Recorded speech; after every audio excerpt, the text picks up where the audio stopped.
नमस्कार, मैं हूं बालकृष्ण थरेजा। आप देख रहे हैं डेली लाइव। आइए शुरुआत करते हैं आज के मुख्य समाचारों की।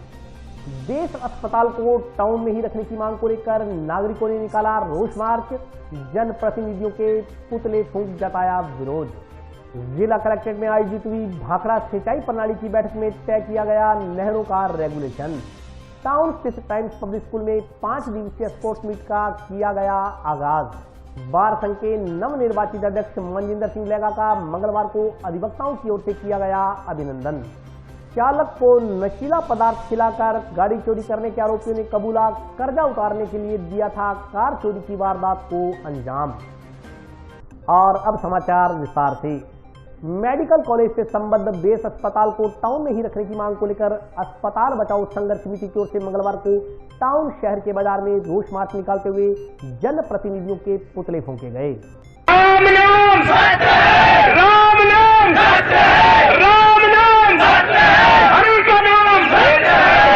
मेडिकल कॉलेज से संबद्ध बेस अस्पताल को टाउन में ही रखने की मांग को लेकर आंदोलन कर रही जिला अस्पताल बचाओ संघर्ष समिति की ओर से मंगलवार को पूर्व घोषणा अनुसार टाउन शहर के बाजारों में रोष मार्च निकाला गया। साथ ही पीएमओ के पुतले की शव यात्रा निकाली गई। समिति के बैनर तले निकाले गए रोष मार्च व शव यात्रा के कार्यक्रम में सैकड़ों की संख्या में शहर व आसपास के गाँव के नागरिक शामिल हुए। नागरिकों ने सरकार, प्रशासन व जनप्रतिनिधियों के खिलाफ नारेबाजी करते हुए जिला अस्पताल के समक्ष पहुंच पुतला दहन किया। इसके बाद पीएमओ का घेराव किया गया। इससे पहले जिला अस्पताल को बचाने के लिए संघर्ष समिति के आह्वान पर शहर गाँव के नागरिक पुरानी नगरपालिका के पास एकत्रित हुए और पीएमओ के प्रतीकात्मक पुतले के साथ शव यात्रा व रोष मार्च निकाला गया। रोष मार्च शहर के मुख्य मार्गों से होता हुआ राजकीय जिला चिकित्सालय के समक्ष पहुंचा। यहां पुतले को आग के हवाले किया गया। इस मौके पर संघर्ष समिति सदस्यों ने कहा कि रोष मार्च निकाल राज्य सरकार, प्रशासन, पीएमओ व जनप्रतिनिधियों को यह चेतावनी दी गई है कि टाउन शहर के साथ अन्याय न किया जाए। जब तक उनकी मांग पूरी नहीं हो जाती तब तक यह संघर्ष जारी रहेगा। उनकी मांग है कि टाउन के राजकीय जिला चिकित्सालय को ही राजकीय मेडिकल कॉलेज से संबद्ध बेस अस्पताल रखा जाए। पूर्व में जो पैसा बेस अस्पताल के लिए मंजूर हुआ था वह जिला अस्पताल में ही सुविधाओं के विस्तार पर खर्च किया जाए। नवा बाईपास रोड पर राजकीय मेडिकल कॉलेज के साथ नया अस्पताल बने। इस पर टाउन शहर के लोगों को कोई एतराज नहीं है, लेकिन बेस अस्पताल को टाउन से मेडिकल कॉलेज के पास 15 किलोमीटर दूर ले जाना बर्दाश्त नहीं किया जाएगा। पुतला दहन के बाद आंदोलनकारियों की ओर से जिला अस्पताल के पीएमओ का घेराव किया गया। कानून व्यवस्था बनाए रखने की दृष्टिगत जिला अस्पताल में भारी संख्या में पुलिस बल तैनात रहा। रोष मार्च व पुतला दहन कार्यक्रम में संघर्ष समिति के सदस्य शामिल रहे। इस मौके पर संघर्ष समिति सदस्यों द्वारा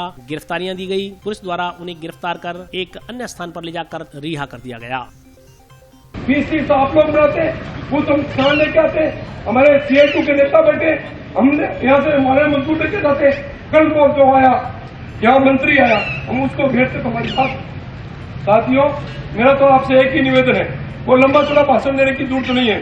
इस शहर को बचाना चाहते, इस शहर की जिसने आया इस शहर को लूटा, हनुमानगढ़ टाउन में छोड़ा आबकारी। अब आबकारी भाई दारू के कितने लोगों का काम पड़ता है मेरे को पता नहीं। यहाँ इस शहर में चलता है सट्टा जोर से, 2 जोरों पर है, बाकी कोई जोरों पर नहीं है।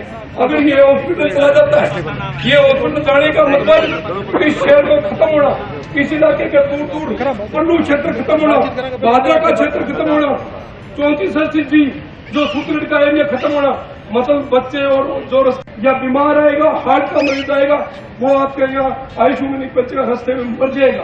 बड़े दुख के साथ कहना पड़ रहा है कि 1994 में माननीय भैरव सिंह जी शेखावत ने इसको जिला डिक्लेयर किया था और उसके बाद ये एक प्रावधान दिया था कि 15 अगस्त और 26 जनवरी दोनों में से एक जंक्शन और एक टाउन में होगा।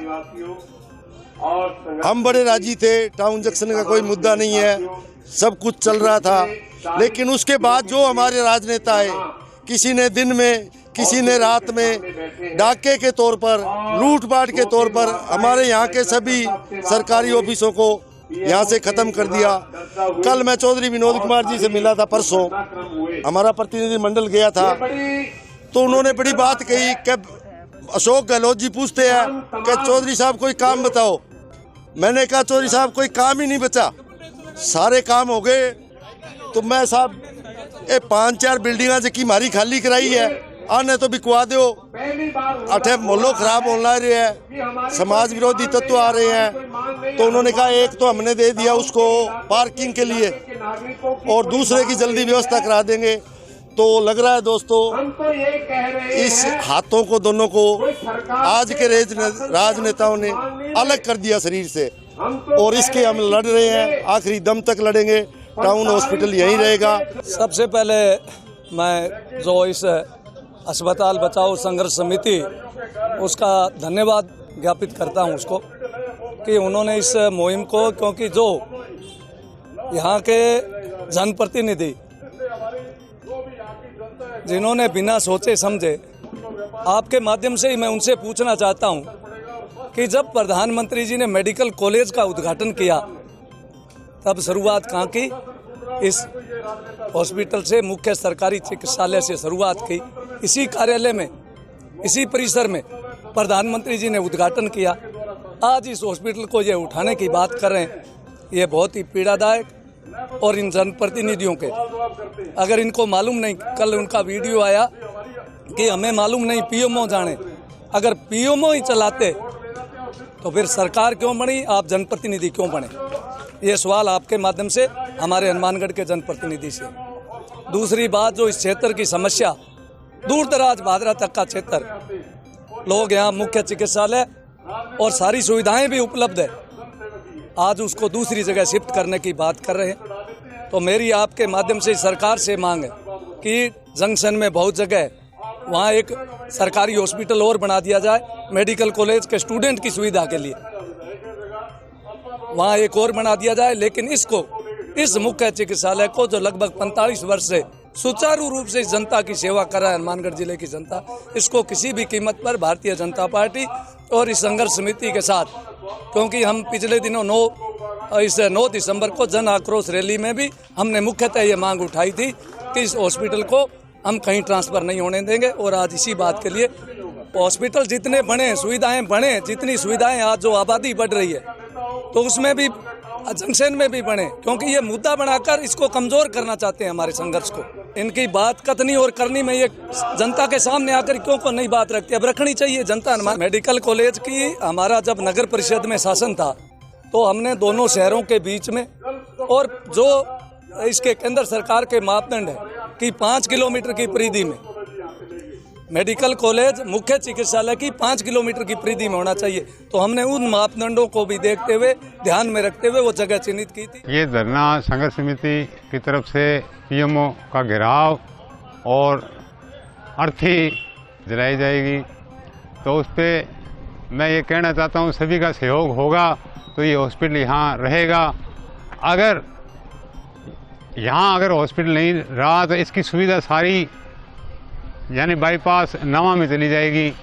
ये सबके लिए ही दुखदायक है, क्योंकि ये यहाँ का जो बिजनेस है वो भी ख़त्म हो जाएगा। और विधायक जी बोलते हैं कि ये हॉस्पिटल कहीं नहीं जाएगा, व्यवस्था यहाँ रहेगी।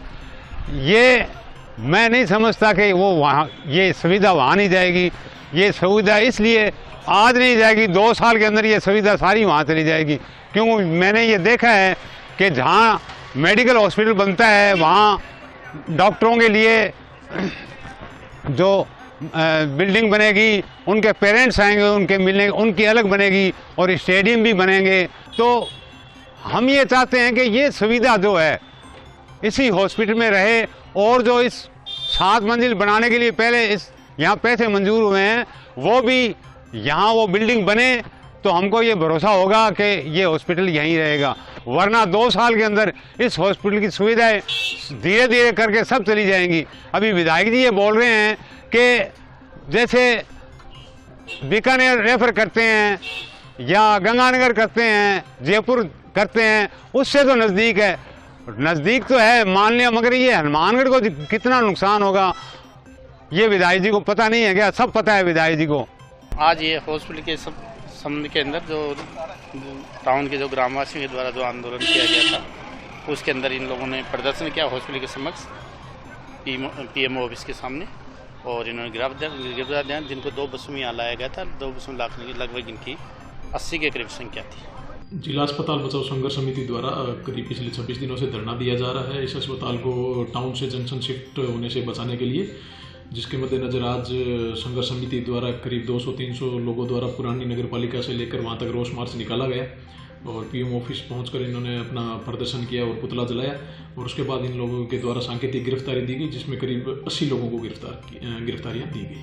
मंगलवार को जिला कलेक्ट्रेट में भाखड़ा सिंचाई प्रणाली की रेगुलेशन कमेटी की बैठक आयोजित की गई। बैठक में भाखड़ा क्षेत्र की नहरों के लिए रेगुलेशन का निर्धारण किया गया। भाखड़ा क्षेत्र की नहरों के लिए जल वितरण के लिए रेगुलेशन का निर्धारण मंगलवार को जिला कलेक्ट्रेट की अध्यक्षता में आयोजित भाखड़ा सिंचाई प्रणाली की रेगुलेशन कमेटी की बैठक में किया गया। बैठक में जिला कलेक्टर के अलावा हनुमानगढ़ विधायक चौधरी विनोद कुमार, पीलीबंगा विधायक धर्मेंद्र मोची, संग्रिया विधायक गुरदीप शाहपीनी व साधु शहर विधायक जगदीश जांगिड़, पंचायत समिति प्रधान प्रतिनिधि दयाराम जाखड़ सहित अन्य लोग उपस्थित रहे। बैठक में तय हुआ कि बांधों में उपलब्ध पानी के हिसाब से भाखड़ा क्षेत्र के अंदर सरसों की फसल पकाने के लिए लगातार 28 जनवरी तक 1200 क्यूसेक पानी चलाया जाएगा। इसके बाद 2 सप्ताह की बंदी और फिर पेयजल के लिए पानी चलाया जाएगा। बंदी के बाद पानी की उपलब्धता के आधार पर भाखड़ा नहर क्षेत्र में पानी चलाया जाएगा। बंदी के दौरान अगर बारिश हुई और बांध में पानी अतिरिक्त आ गया तो उसकी समीक्षा बाद में की जाएगी। बैठक में खालों को लेकर भी मांग उठी कि सीएडी के तहत भाखड़ा नहर क्षेत्र के खाले भी पक्के करवाए जाए। इसके लिए तय किया गया कि भाखड़ा क्षेत्र के पक्ष विपक्ष के सभी विधायक विधानसभा का सत्र शुरू होने पर राजस्थान के मुख्यमंत्री से मुलाकात करेंगे। आज भाखड़ा रेगुलेशन की बैठक हुई जिसमें से इन्होंने एक खाका तैयार करके हमें दे दिया। जब मीटिंग आप बुलाते तो पहले खाका करने की क्या जरूरत थी? जब हम काश्तकार हैं और कुछ जनप्रतिनिधि काश्तकार में नॉमिनेट किए हैं और तो उन्होंने 850 के हिसाब से आगे रेगुलेशन बढ़ा दिया, जिसके कारण से जो हमारी सरसों की फसल पकड़नी मुश्किल हो गई थी। सभी लोगों ने एक सहमत हो गए, विधायकगण में जो जनप्रतिनिधि नहर रेगुलेशन के सदस्य हैं उनसे बात करके भविष्य में 2 बारी 1200 की ओर चलेगी, जिसके कारण से हमारे सरसों की पकाएगी। उसके बाद 15 दिन की बंदी और फिर 850 के हिसाब से पानी मिलेगा और कुछ फिर उस बाद भी बंदी हो रही है। तो इस कारण से हमने ये इनको कहा था, जब आप भाखड़े के रेगुलेशन की बैठक बुलाई हो तो खाका तो आपने पहले तैयार कर दिया था, मैं क्यों बुलाया? तब वो कलेक्टर साहब जिसकी अध्यक्षता कर रहे थे उन्होंने सारी बात मान करके भविष्य में 2 बारी 1200 हिसाब मिलेगी, जिसके कारण से हमारी फसल की पूरी कणक पक जाएगी और आगे कणक की बात है, कणक जो उससे तब इस पर बढ़ जाए और पानी और मिल जाए। और इसके साथ साथ खनन विभाग की बैठक हुई थी जिसमें कुछ पैसे राज्य सरकार से, कुछ पैसे हमारे क्षेत्र के भट्टों से और उनसे खनन विभाग से प्राप्त थे, उनके बंटवारे की बात थी। तो उसमें से जो क्षेत्र के अधिकार क्षेत्र की बात है तो उसके लिए हमने बात रखी और उसके लिए पैसे किए। तो मैंने बालिका उच्च माध्यमिक विद्यालय रावतसर में 2 कमरे, 1 कमरा हरदयालपुर है, 1 कमरा सुंदर सिंह वाला, 2 कमरे महात्मा गांधी स्कूल रावतसर के लिए और बालिका उच्च माध्यमिक पीलीभीत के लिए 2 कमरे, गोलवाल निवादन में लड़कियों स्कूल के लिए 1 कमरा और डबलीवास कुतब में 1 कमरा। इसके 10 कमरे जो 70 लाख के लगभग है। और उसके बाद लड़कियों के जो छात्रावास है उसमें शौचालय के लिए भी पैसे उसे लेकर के हम क्षेत्र में जहाँ काम कमरे कम है या व्यवस्था थी वहाँ शौचालय के लिए पैसे उसमें बंटवारा किया था, जो उसमें बराबर सहभागिता उसको बांटे। आज भाखड़ा रेगुलेशन कमेटी की मीटिंग थी, उसके अंदर जो पानी का सतह करना था वो आज सतह की है। जो सिंचाई विभाग रेगुलेशन बना के लेके आया था वो काफ़ी लंबा 800 पानी करके लंबा देना चाहता था। जो हमारे भाखड़ा क्षेत्र के अंदर सरसों की बिजाई बहुत ज़्यादा हुई है, तो हम चाहते थे 1200 की उसको लगातार पानी हमारे को मिलता रहे ताकि जो हमारी सरसों खेती है वो पक जाए।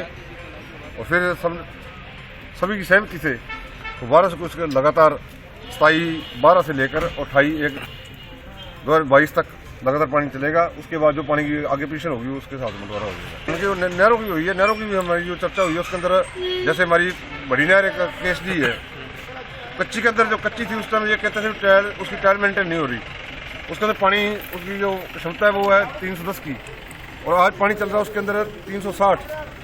अब पक्की भी होगी, करोड़ों रुपये खर्च भी हो गया, पानी आज भी 360 चल रहा है उसके अंदर। तो जो हमारी 50 क्यूसेक पानी फालतू ले रही है वो इरिगेशन के जो अधिकारी हैं उनकी नालायकी के कारण उसका डिजाइन से नहीं बना, इस कारण वो पानी फालतू ले रही है। आज हमारे 50 क्यूसेक पानी की बचत हो तो हमारे कम से कम 8-10 जो छोटी मेहनतें हैं वो चल सकती हैं, किसानों को पानी मिल सकता है। इनकी नालायकी के कारण वो उसका डिजाइन गलत बना है। आज भाखड़ा रेगुलेशन कमेटी की बैठक जिला कलेक्टर की अध्यक्षता में हुई है, जिसमें 27 दिसंबर के बाद भाखड़ा की नहरों में पानी उपलब्धता पर विचार किया गया। सर्वसम्मति से ये तय किया गया है कि भाखड़ा क्षेत्र में इस बार पानी की आवक कम होने के कारण पहली बैठक में 22 सितंबर को तय किया गया कि किसान ज्यादा से ज्यादा सरसों की बिजाई करें। इसलिए अब ये तय किया गया कि जनवरी माह में 2 बार पानी और किसानों को दिया जाए और 28 जनवरी तक नहरों में 1200 क्यूसेक पानी चलाया जाए। आज ये सर्वसम्मत निर्णय हुआ है कि 28 जनवरी तक 1200 क्यूसेक पानी भाखड़ा की नहरों में चलेगा। उसके बाद में 16 दिन की बंदी रहेगी और उसके बाद में पेयजल उपलब्ध करवाया जाएगा। बार संघ कार्यकारिणी के लगातार दूसरी बार अध्यक्ष निर्वाचित हुए मनजिंदर सिंह लेगा का मंगलवार को अधिवक्ताओं की ओर से अभिनंदन किया गया। बार संघ कार्यकारिणी के लगातार दूसरी बार अध्यक्ष निर्वाचित हुए मनजिंदर सिंह लेगा का मंगलवार को अधिवक्ताओं की ओर से अभिनंदन किया गया। इस दौरान साथी अधिवक्ताओं ने लेगा को माला पहनाकर लगातार दूसरी बार बहुमत से अध्यक्ष निर्वाचित होने पर शुभकामनाएं प्रेषित की। साथ ही उम्मीद जताई कि वे पिछले साल के कार्यकाल के दौरान करवाए गए कार्यों से दुगने कार्य इस साल करवाएंगे। इस मौके पर नवनिर्वाचित अध्यक्ष मनजिंदर सिंह लेगा ने कहा कि बार के अधिवक्ताओं की ओर से पिछली बार की तरह इस बार भी जिस उम्मीद के साथ उन्हें अध्यक्ष पद का जिम्मा सौंपा गया, उस उम्मीद पर वे पूरा खरा उतरने का प्रयास करेंगे। उन्होंने कहा कि वे अधिवक्ताओं को विश्वास दिलाना चाहते हैं कि वे पूरे साल उनके हितों की रक्षा के लिए कार्य करने की कोशिश करेंगे। उनकी हर समस्या का निराकरण करवाने का प्रयास रहेगा। बार संघ या बार चैम्बर्स में सफाई व्यवस्था सहित मूलभूत आवश्यकताओं की पूर्ति के भरसक प्रयास किए जाएंगे। नई कोर्ट की स्थापना के लिए हाई कोर्ट के न्यायाधिपति से आग्रह किया जाएगा। लेगा ने बताया कि बार चैम्बर्स में अधिवक्ताओं के पास रोजाना करीब 1500 से 2000 नागरिक अपने कार्यों के लिए आते हैं, लेकिन अभी तक पेयजल की समुचित व्यवस्था नहीं हो पाई है। गर्मी के मौसम में पेयजल को लेकर बड़ी समस्या रहती है। साथ ही महिला शौचालय का भी अभाव है। अब नए कार्यकाल में उनकी पहली प्राथमिकता बार चैम्बर्स में पेयजल व्यवस्था सुचारू करने के साथ महिला शौचालय बनाने की रहेगी। इस मौके पर बड़ी संख्या में अधिवक्ता मौजूद रहे।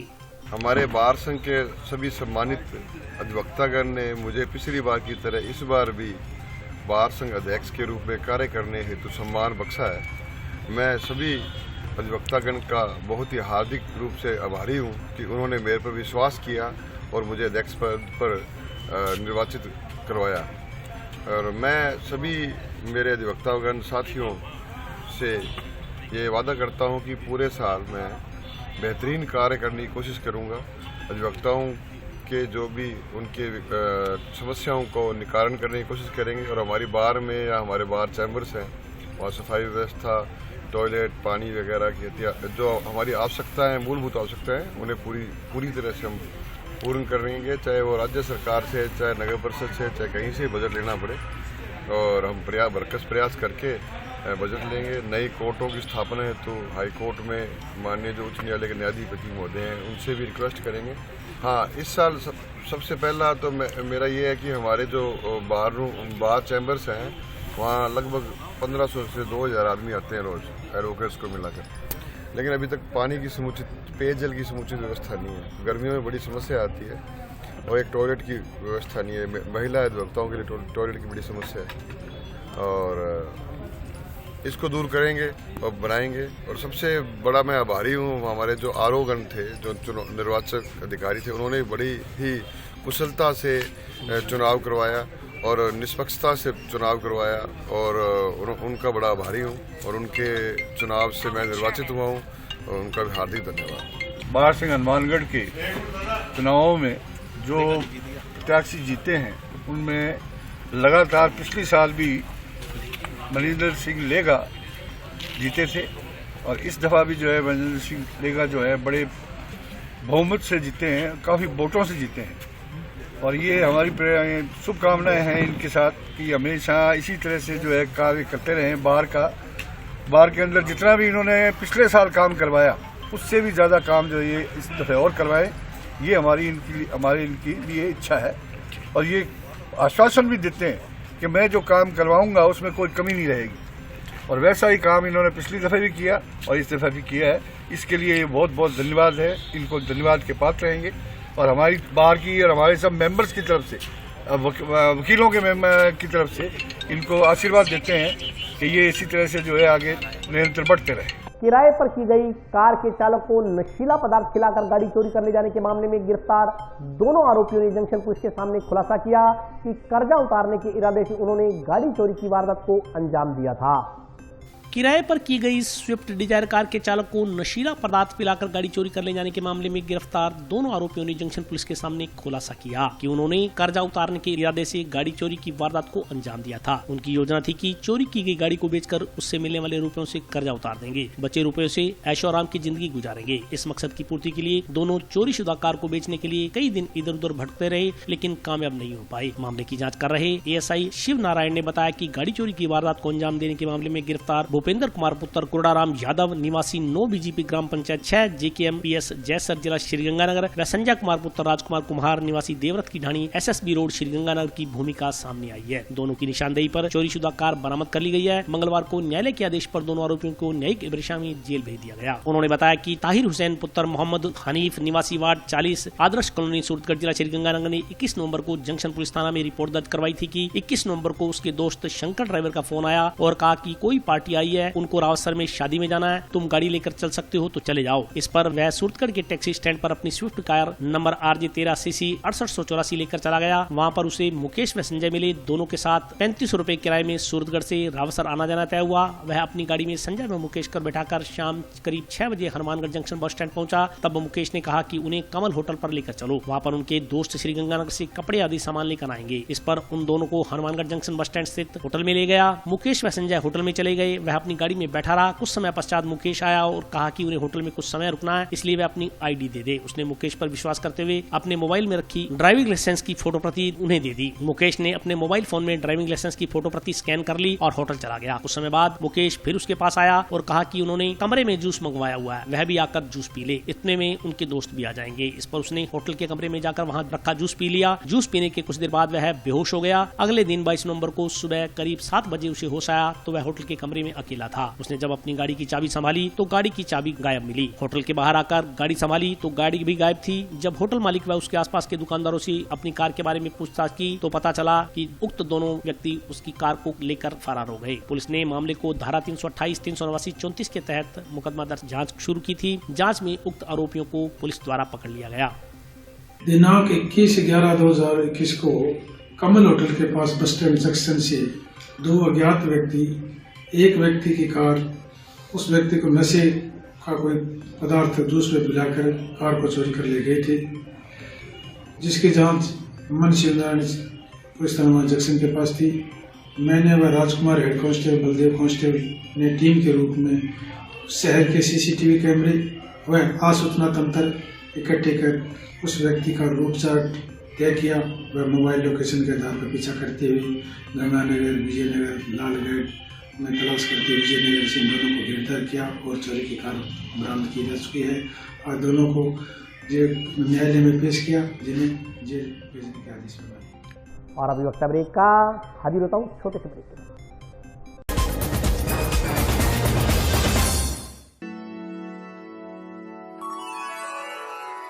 यूं तो कई बार मुझे हंसते देखा है, पर ये हंसी कुछ और है। ये गहना मुझ पर जचता है, पर ये महज एक गहना नहीं, ये रूपरेखा है मेरे मन की, हंसती खिलखिलाती लहरों की, जो आतुर थी अब तक मुझ पर सजने को। इसलिए ये गहना ही मेरा सच्चा श्रृंगार है, श्रृंगार है, श्रृंगार है।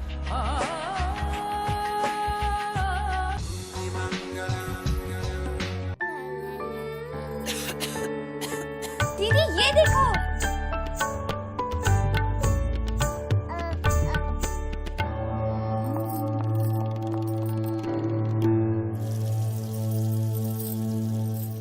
नोवेल कोरोना वायरस बीमारी को फैलने से रोका जा सकता है। खांसी और छींक के बाद और बच्चे को छूने से पहले अपने हाथों को साबुन से धोकर इसे फैलने से रोक सकते हैं। वो डॉक्टर साहब हैं? भाई साहब खांसी और बुखार था, सोचा चेक करवा लूं।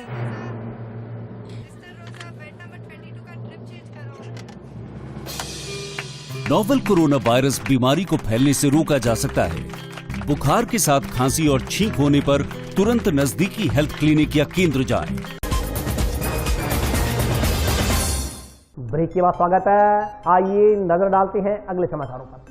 टाउन स्थित टाइम्स पब्लिक स्कूल में 5 दिवसीय स्पोर्ट्स मीट का मंगलवार को समारोहपूर्वक आगाज किया गया।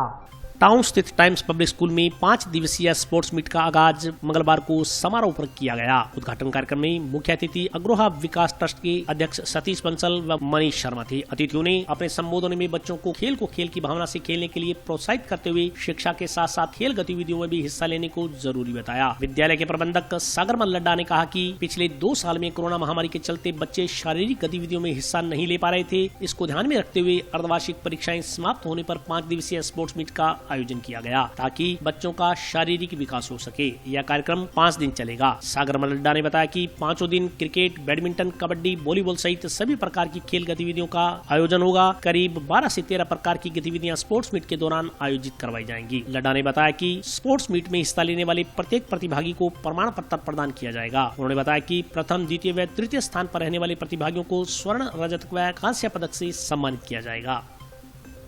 लड्डा ही मेरे बहुत प्रिय मित्र हैं और टाइम्स पब्लिक स्कूल में जिस तरह के माहौल बना रखा है वह बड़ा उत्साहवर्धक माहौल है, देख के बहुत अच्छा लग रहा है। टाइम्स पब्लिक स्कूल हनुमानगढ़ में आज 5 दिवसीय स्पोर्ट्स मीट का आयोजन किया गया है। पिछले 2 साल से कोरोना महामारी को देखते हुए बच्चे बिल्कुल ही किसी तरह की कोई शारीरिक एक्टिविटी में भाग नहीं ले पा रहे थे। इसको सोचते हुए जैसे ही अब हाफ ईयरली एग्ज़ाम खत्म हुए हैं, बच्चों में पूरा जोश, पूरी पावर, पूरी ताकत दिखाने के लिए हमने इस कार्यक्रम का आयोजन किया है। यह कार्यक्रम 5 दिन चलेगा जिसमें हर तरह के sports, cricket, kabaddi, volleyball, badminton, chess, outer and inner हर प्रकार के गेम्स खेले जाएंगे। करीबन 12 से 13 तरह की एक्टिविटी इसमें हम करवाएंगे और जो भी बच्चे इसमें पार्टिसिपेट करेंगे प्रत्येक बच्चे को इसमें सर्टिफिकेट दिया जाएगा। वह जो टॉप 3 बच्चे होंगे, winners, silver medal, gold medal and bronze medal, तीनों बच्चों को इनाम स्वरूप हर रोज ये इनाम दिए जाएंगे। बच्चों में आज बहुत ही ज़्यादा उत्साह देखने को मिल रहा है। 200 यूनिट बिजली मुफ्त देने की मांग को लेकर विद्युत निगम के समक्ष चल रहा आम आदमी पार्टी का धरना मंगलवार को 9वें दिन भी जारी रहा।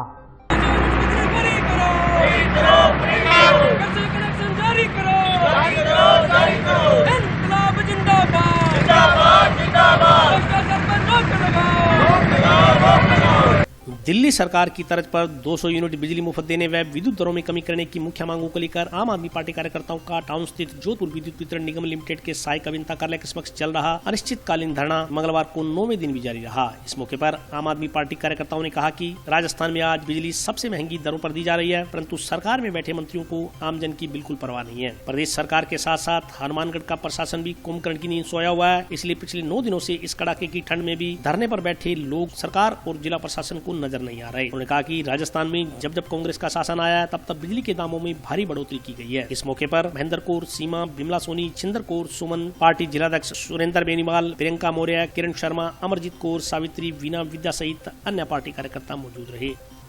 तो उसके वजह से भी हम 7-8 दिनों से धरने पे बैठे हैं। हमारी कोई अभी तक तो सुनाई हुई नहीं है और अभी जारी रहेगा हमारा धरना। ये जैसे हमारी 200 यूनिट बिजली नहीं होगी ना तब तक हम नहीं उठेंगे। और हमने ये तो सोच रखा है कि हमारा सुनाई तो होगी, कई दिन काफी टाइम लगे, चाहे कुछ भी हो जाए, हम जारी रखेंगे। और इसके बाद में भी जो भी कोई गरीब आदमी है उनके इतने बिल आ रहे हैं, उनकी रोजी रोटी इतना बंदा पड़ रहा है। अभी 300 रुपये 400 रुपये दिहाड़ी में जा रहे हैं तो उनको कितना बिल आ रहा है, वो कहाँ से भरे। तो सरकार कौन सी पैरी हो रही है कि सुनती नहीं है क्या? तो गरीब लोग ये सुनाई जाके क्या मिलेगा, उनको कुछ नहीं मिलेगा। तो ना हमारी सुनाई कराएंगे और उनके जाके ना उनके भी खाकर डालेंगे कि हमारी सुनाई क्यों नहीं करा, तुम भी उड़ के मर जाओ साले गंदे।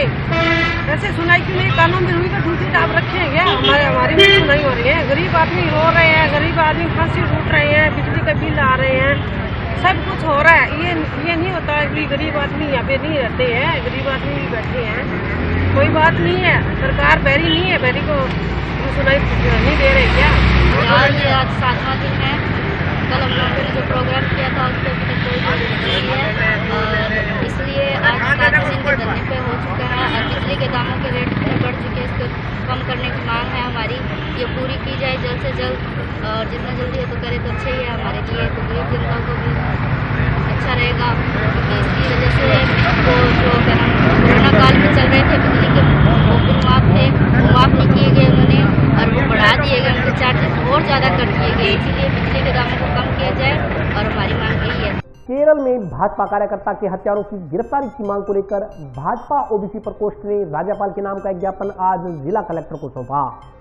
भारतीय जनता पार्टी ओबीसी मोर्चा द्वारा जिला कलेक्टर के माध्यम से आज राज्यपाल को ज्ञापन प्रेषित किया गया। ज्ञापन में कहा गया कि 19 दिसंबर 2021 को केरल राज्य में भारतीय जनता पार्टी ओबीसी मोर्चा के प्रदेश मंत्री रणजीत निवासन की वहां निर्मम हत्या कर दी गई थी। इस संदर्भ में अभी तक केरल सरकार द्वारा श्रीनिवासन के हत्यारों के विरुद्ध कोई कार्रवाई नहीं की गई है। ज्ञापन में आरोप लगाया गया कि इससे यह प्रतीत होता है कि केरल सरकार इन हत्यारों को बचाने के लिए प्रयासरत है। ज्ञापन में घटना की कड़ी निंदा करते हुए मुख्यमंत्री से हस्तक्षेप कर आरोपियों को तुरंत गिरफ्तार करने की मांग की गई। ज्ञापन में कार्रवाई न होने पर बड़ा आंदोलन करने की चेतावनी दी गई। ज्ञापन देने वालों में अध्यक्ष रणजीत सिंह, जिला मंत्री सत्यपाल बहादुर, नगर अध्यक्ष बख्शीश सिंह, जिला कार्यकारिणी सदस्य राजकुमार बागोरिया सहित अन्य लोग शामिल रहे।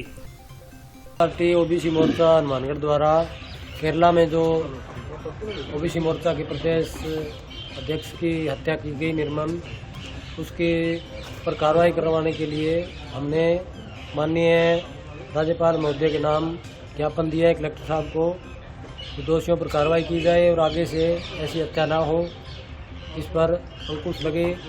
केरला के अंदर भारतीय जनता पार्टी के ओबीसी मोर्चे के अध्यक्ष श्री रणजीत श्रीनिवासन की निर्मम हत्या के विरोध में आज हमने माननीय जिला कलेक्टर महोदय के नाम ज्ञापन दिया है और राज्यपाल जी के नाम से माननीय राज्यपाल जी के नाम से ज्ञापन हमने उनको दिया है ताकि उस हत्या के जो दोषी हैं उनके विरुद्ध कड़ी से कड़ी कार्रवाई की जाए और वहाँ पे जो इस तरह की हत्याएं की जा रही हैं उस पर अंकुश लगाया जाए। और हम इसका घोर विरोध करते हैं। अगर इस पर कोई कार्रवाई नहीं होती है तो आगे हम जो इसका और भी ज़्यादा विरोध जो है वो करेंगे और हम सरकार से उम्मीद करते हैं कि इसके ऊपर दोषियों के ऊपर कड़ी से कड़ी कार्रवाई की जाए। भारतीय स्टेट बैंक द्वारा जंक्शन स्थित धान मंडी में ऋण मेले का आयोजन किया गया। मेले में महाप्रबंधक अरविंद कुमार सिंह द्वारा आवेदकों को लगभग 5 करोड़ रुपए के ऋण वितरित किए गए।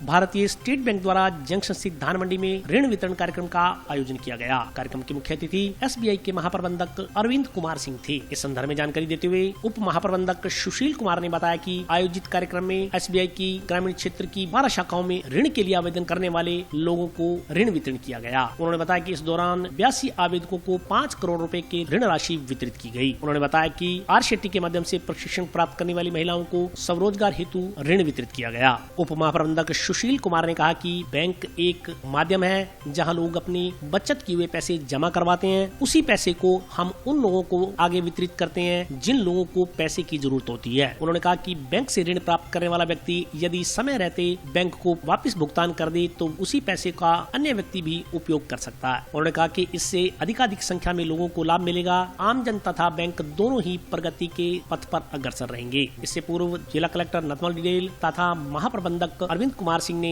मां सरस्वती के चित्र समक्ष दीप प्रज्वलित कर ऋण मेले की शुरुआत की। कार्यक्रम में एसबीआई के बैंक अधिकारी एवं कर्मचारी उपस्थित रहे। जो आज यहाँ आप लोग बैठे हुए जो हमारे ऋणी हैं जिनको आज ऋण वितरण जिले में 2021-22 में अब तक भारतीय स्टेट बैंक ने 385 लगभग 385 करोड़ का ऋण वितरण किया है। जो विभिन्न योजनाएं होती है ये एसबीआई की तरफ से बहुत अच्छी पहल है ये आप लोगों को ऊंचा उठाने के लिए। इसमें कृषि ऋण से संबंधित केसीसी है, ईटीएल है, एएफ है, डेयरी जो आप लोग सभी करते हैं, ट्रैक्टर लोन है। कृषि का कार्य बहुत तेजी से चल रहा है तो यहाँ सभी लोग नहीं आ पाए हैं, इनको हम ब्रांच में जाके सैंक्शन लेटर देंगे, उनको स्वीकृति प्रदान किया है। यहाँ पे लगभग 100 के आसपास 100 लोग आप बहुमूल्य समय निकाल कर आए हैं। आज हमारे भारतीय स्टेट बैंक के महाप्रबंधक महोदय जिनके कार्य क्षेत्र में हनुमानगढ़ जिला भी आता है वो यहाँ पधारे हुए थे और आज हमने एक ऋण मेला का आयोजन किया था जिसमें यहाँ के स्थानीय जिलाधिकारी महोदय ने भी शिरकत की। और आज इस ऋण मेला में हमारे 12 शाखाओं के सहयोग से लगभग 82 ग्राहकों को लोन दिया गया है लगभग 5 करोड़ रुपए का। इसमें आरोग्य प्लस, ट्रैक्टर लोन, स्वयं सहायता समूह की महिलाओं का सम्मान भी किया गया और उनको लोन भी वितरित किया गया है। और KCC, SME और अन्य क्षेत्र के लोगों को भी लोन दिया गया है। तो यह काफ़ी अच्छा रहा और लोगों का काफ़ी सहयोग रहा और हम इसमें ऐसे कार्यक्रम को आगे भी करते रहने के लिए तत्पर हैं। अपील करना चाहता हूं कि बैंक एक माध्यम है जहां पर लोग अपने बचे हुए पैसे जमा करते हैं और उसी पैसे को हम उन लोगों को देते हैं जिनको पैसे की ज़रूरत है। लोग अगर समय पर अपना अपना ऋण चुकाते रहें तो यह चक्र चलता रहेगा और अधिक से अधिक लोगों को लाभ होगा और बैंक और समाज दोनों ही आगे बढ़ पाएंगे। और आज के लिए बस इतना ही। कल फिर हाजिर होता हूँ नए समाचारों के साथ। तब तक के लिए नमस्कार।